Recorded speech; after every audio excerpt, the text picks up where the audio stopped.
Woi Michael, katanya mau buat video sejarah musik, kok malah nyantai? Udah, mau lihat. Cincin.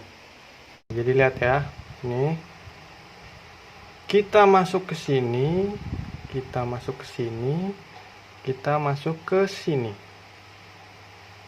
Loading. Ini dia.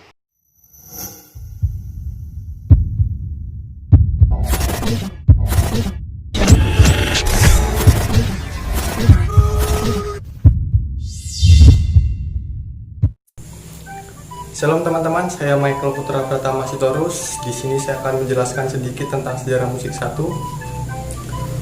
Jadi kita akan membahasnya sejarah musik. Ini terbagi dalam 3 peradaban, yaitu peradaban Mesir, peradaban Yahudi, dan peradaban Yunani. Kita akan membahasnya satu persatu. Yang pertama adalah peradaban Mesir. Peradaban Mesir ini terjadi pada tahun 5000 sebelum Masehi. Dan Mesir ini memiliki 2 kerajaan besar, yaitu kerajaan atas dan kerajaan bawah. Kerajaan atas ini terletak di hulu Sungai Nil dan kerajaan bawah terletak di hilir Sungai Nil. Pusat kejayaan Mesir ini berada di kota Memphis. Dan kejayaan Mesir ini terjadi di tahun 2500 sebelum Masehi. Kejayaannya dimulai dengan dibangunnya piramid yang kini menjadi salah satu keajaiban di dunia. Mesir ini memiliki 4 periode, yaitu periode kerajaan lama, periode kerajaan Madia, periode kerajaan baru, dan yang terakhir periode zaman peradaban akhir. Kita akan membahasnya satu persatu lagi. Yang pertama adalah periode kerajaan lama. Periode kerajaan lama ini terjadi pada tahun 2850 sampai 2160 sebelum Masehi. Raja yang memerintah di masa ini adalah Raja Namer. Bukan Amer. Namer ini merupakan dinasti pertama dalam keluarganya. Dan piramid tadi itu dibangun pada dinasti ketiga sampai dinasti ke-6. Selanjutnya yaitu periode kerajaan Madia.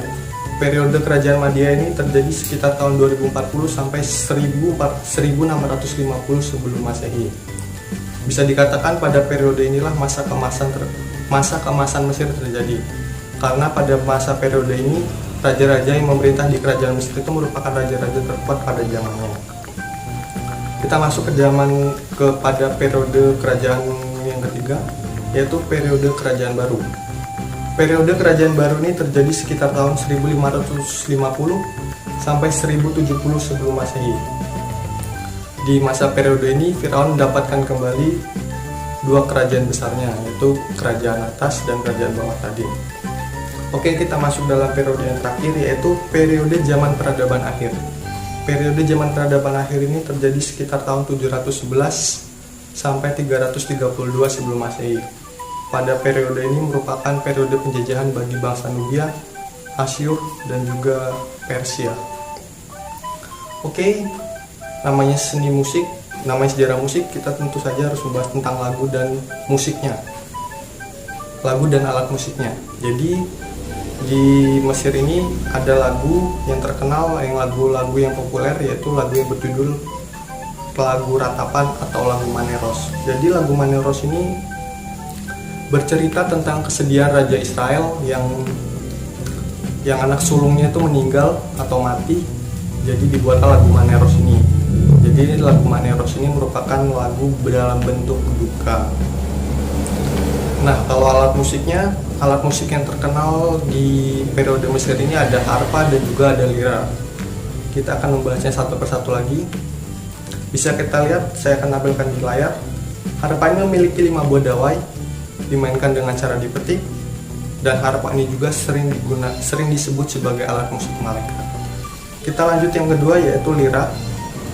Lira ini sama seperti harpa, dimainkan dengan cara dipetik. Itu tadi tentang musik dan alat musiknya. Kita lanjut. Jadi di zaman Mesir itu ada yang bernama Plato. Plato mengatakan bahwa bangsa Mesir menganggap bahwa seni musik itu adalah seni yang sudah tua atau seni yang kuno. Karena seni musik sudah ada sejak zaman-zaman Raja Dewa memerintah, yaitu Dewa Isis salah satunya. Selain Plato ada juga Herodotus. Herodotus ini memiliki prinsip bahwa bangsa Mesir hanya boleh menyanyikan dan memainkan lagu-lagu yang dari Mesir saja. Jadi lagu-lagu dari luar Mesir itu tidak diperbolehkan untuk dimainkan. Oke, itu tadi tentang peradaban Mesir. Kita lanjut ke yang kedua, yaitu peradaban Yahudi. Pada zaman Yahudi ini merupakan zaman yang bisa dikatakan perkembangannya sangat pesat. Dan di zaman Yahudi ini musiknya terbagi dalam dua tahap, yaitu tahap yang pertama, musik yang terkenal adalah musik yang bernama Kenisa. Musik Kenisa ini dimulai sejak abad 10 sampai abad ke-6 sebelum Masehi. Raja Sulaiman atau Raja Salomo adalah pengembang musik dalam tahap yang pertama ini, atau di musik Yahudi ini. Nah, jadi sebelum Raja Salomo ini memerintah, sebelum Raja Salomo ini mengembangkan musik, ada seorang tokoh yang bernama Raja Daud. Ya, Raja Daud ini adalah ayah dari Raja Salomo tadi. Raja Daud pernah mengatakan bahwa nyanyian Yahudi haruslah bercairkan mazmur-mazmur. Jadi bisa dikatakan teks asli mazmur itu merupakan salah satu peninggalan sejarah di musik Kenisa ini. Itu tadi tentang musik Kenisa. Kita masuk dalam tahap yang kedua, yaitu musik sinagogal. Tahap yang kedua ini musik yang terkenal, yaitu musik sinagogal, makanya disebut dengan musik sinagogal. Musik sinagogal ini diambil dari nama pembuangan di Babylon, dan musik sinagogal ini terjadi pada tahun 500 sebelum Masehi. Musik sinagogal ini memiliki dua gaya, yaitu gaya silabis dan gaya melismatis. Kita akan membahasnya satu persatu. Yang pertama adalah gaya silabis.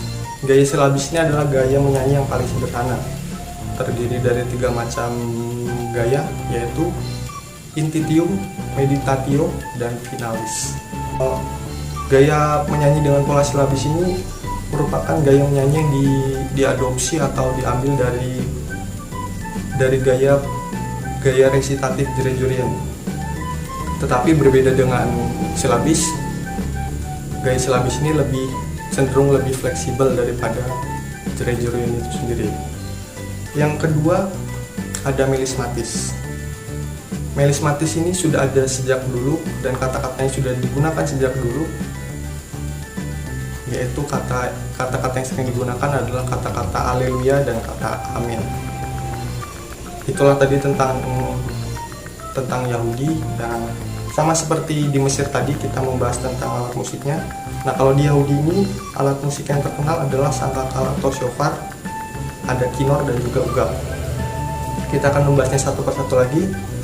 Oke, bisa kita lihat di layar, akan saya tampilkan. Sangkakala atau shofar ini adalah jenis alat musik yang ditiup. Terbuatnya dari cangkang kerang, dari tanduk, dan lain sebagainya. Kenapa dinamakan sangkakala? Jadi nama asli sangkakala ini adalah sangka, tetapi dimainkan dengan cara ditiup secara berkala. Makanya dinamakan sangkakala. Nah, kalau di zaman Yahudi ini sangkakala ini digunakan untuk mengumpulkan rakyat dan juga mengumpulkan prajurit.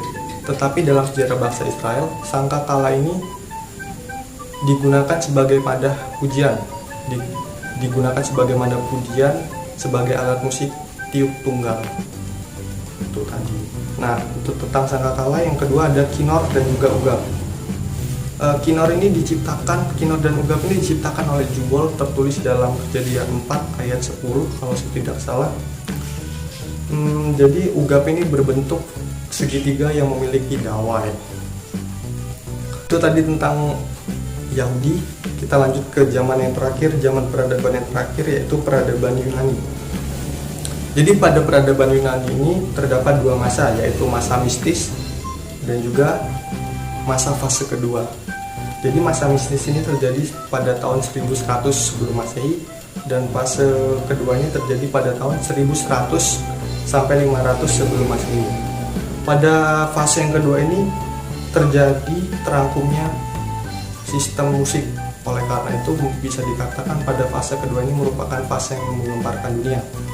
Karena pada fase ini yaitu tadi sistem musik mulai terangkum secara sistematis. Nah, kalau di Mesir tadi lagu ratapan disebut dengan nama Maneros, kalau di Yunani ini lagu ratapan disebut dengan nama Linos. Oke, jadi Yunani ini memiliki dewa, yaitu dewa yang bernama Dewa Apollo. Dewa Apollo ini adalah dewa musik, dewa cahaya, dewa matahari, dan masih ada beberapa julukan dewa lainnya untuk Apollo ini sendiri. Apollo ini memiliki saudara kembar yaitu yang bernama Artemis, dan Apollo dan Artemis ini merupakan anak dari dewa Zeus. Selain itu, Apollo ini dikenal sebagai dewa yang memiliki wajah tampan karena ketampanannya dia menjadi sombong. Dan Apollo juga dikenal sebagai dewa yang pemarah.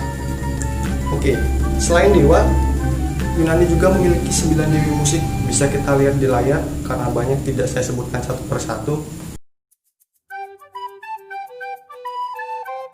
Oke, jadi di Yunani itu ada seorang seniman yang bernama Tirtaios. Tirtaios ini adalah pencipta lagu-lagu patriotik yang memancing jiwa-jiwa para pemudanya untuk mengikuti perang bersama dengan orang Mesenia, berperang dengan orang Mesenia. Jadi pada saat itu mungkin bangsa Yunani sedang mengadakan perang dengan bangsa Mesenia. Jadi Tirtaios ini juga dikenal sebagai seniman pertama yang berasal dari Yunani. Selain Tirtaios ada juga Terpandros atau Terpander. Terpandros atau Terpander ini adalah guru besar musik yang berasal dari Lesbos. Dia lahir di Pulau Lesbos. Jadi Terpandros atau Terpander ini dia mendirikan sekolah musik di Lesbos, dan Terpandros atau Terpander dialah yang mengembangkan tetrakord atau 4 nada menjadi 7 nada. Selain Tirtaios, Terpandros ada juga yang bernama Polynestos. Polynestos ini adalah penemu dan penyohor dari sistem 7 nada yang dikembangkan oleh Terpandros tadi. Bisa dikatakan mungkin ini seperti akuisisi hak cipta gitu. Oke, jadi kita lanjut. Diatonis ini kita masuk ke dalam tangga nada diatonis. Tangga nada diatonis ini adalah pengembangan dari tetrakord itu sendiri. Bisa kita lihat di layar seperti ini. Doris itu pengembangannya dari 1, 1,5. Kalau frigis 1,5, 1. Kalau didis 0,5, 1. Oke, kan tadi kita membahas Terpandros itu mengembangkan 7 buah nada. Mengembangkan tetrakord menjadi 7 buah nada. Nah, kalau dikembangkan itu maka akan terjadi 3 tangga nada pokok dikembangkan menjadi 7 buah nada. Yang terjadi adalah seperti yang di layar ini. Tangga nada Doris seperti yang di layar, tangga nada frigis seperti yang di layar, dan yang terakhir tangga nada lidis seperti yang di layar juga. Oke, jadi itulah tadi sedikit penjelasan saya tentang presentasi ini. Kurang lebihnya saya mohon maaf. Like aja kalau Anda suka dengan video ini, dislike aja kalau nggak suka. Sampai ketemu di video selanjutnya.